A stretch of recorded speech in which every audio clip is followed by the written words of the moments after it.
আসসালামু আলাইকুম everyone, welcome back to my channel Ahnaf magic recipe. তো অনেকেই অনেক কিছু রান্না করেন, আমিও আসি দৈনিক প্রতিদিন প্রায় সময় আপনাদের জন্য ভিন্ন কিছু রান্নার রেসিপি নিয়ে। তো আমি চেষ্টা করি খুব সুন্দরভাবে খুব সহজ ওয়েতে আপনাদের সাথে আমার করা রান্নাগুলোর রেসিপি শেয়ার করতে। আশা করি আপনাদের অবশ্যই ভালো লাগবে। তা আমি আজকে আসছি যে আমাদের গ্রামে পাওয়া যায় বেলে মাছ।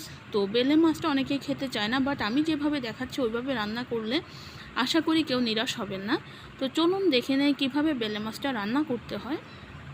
আমি প্রথমে মাছটাকে সুন্দর করে কেটে লবণ দিয়ে মেখে দেখেছি যাতে এক্সট্রা কোনো গন্ধ মাছে না থাকে, এবং সুন্দর করে মাথার ভিতরে যে ময়লাগুলো থাকে সেগুলো পরিষ্কার করে নিয়েছি।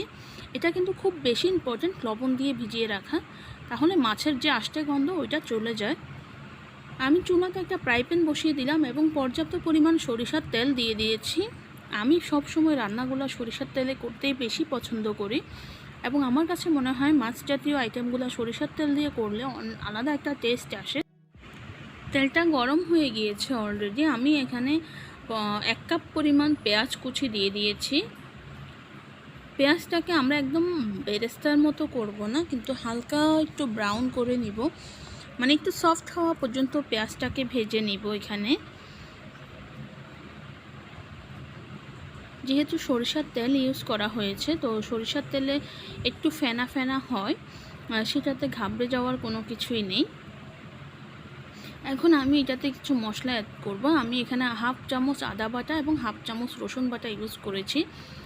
অনেকেই মাছে আলাদা কোনো মশলা ইউজ করে না, আমি কিন্তু একটু আদা রসুন ইউজ করি, কারণ আমি যেহেতু মাছটাকে তেলে ভাজবো না, ডিরেক্ট রান্না করব। এবং 4 টুকরা টমেটো ফালি করে আমি দিয়ে দিয়েছি, কিছু ছোট করে দিয়েছি, কিছু বড় দিয়েছি। 2-3টা কাঁচামরিচ দিয়ে দিয়েছি। এখানে টমেটোটা আগে দেওয়ার কারণ হলো কিছু টমেটো যাতে একটু গলে ঝোলটা একটু ঘন হয়ে যায়, সেটার জন্য কিছু ছোট করে দিয়েছি, কিছু বড় করে দিয়েছি। এবার আমি এটাতে কিছু গুঁড়া মশলা অ্যাড করব। আমি এখানে দিয়ে দিয়েছি 1 চা চামচের মতো হলুদ গুঁড়া,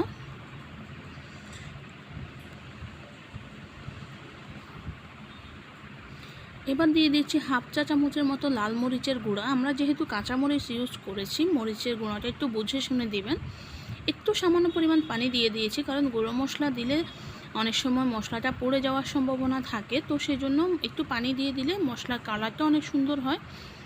দেখতেই পাচ্ছেন আমরা সুন্দরভাবে এটাকে কষিয়ে নিচ্ছি, মশলাগুলো খুব ভালো করে ভেজে নিচ্ছি, এবং সামান্য একটু পানি দিয়ে ভালো করে মশলাটাকে কষিয়ে নিব, যাতে করে মশলা বা আদা রসুনে কোনো বাজে স্মেল না বের হয়।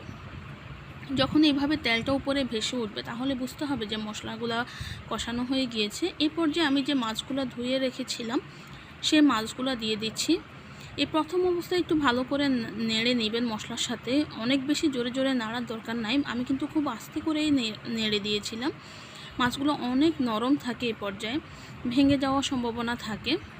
তো আমি একটু সামান্য পরিমাণ পানি দিয়ে এটাকে ঢাকনা দিয়ে রান্না করব। আমরা এখানে আর কোনো রকম নাড়াচাড়া করব না, কারণ মাছটা ভেঙে যাওয়ার সম্ভাবনা অনেক বেশি।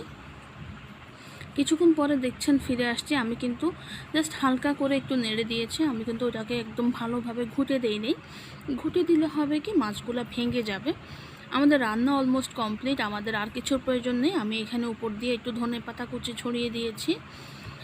ধনেপাতা যদি না থাকে তাহলে স্কিপ করতে পারেন, বাট মাছ ভুনা বা এই জাতীয় কোনো কিছুতে ধনেপাতা দিলে আলাদা একটা ফ্লেভার আসে, আলাদা একটা গ্রান আসে।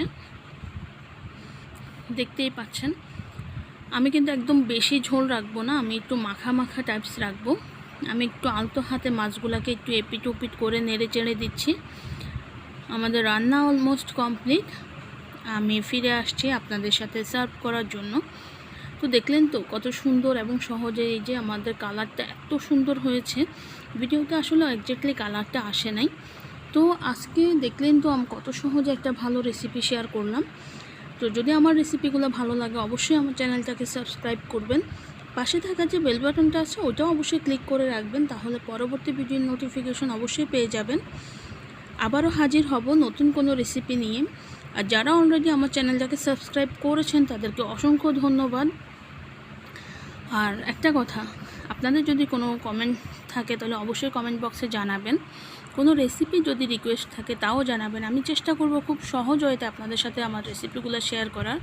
আবারও দেখা হবে নতুন কোনো ভিডিও নিয়ে। ততদিন পর্যন্ত ভালো থাকবেন। আল্লাহ হাফেজ।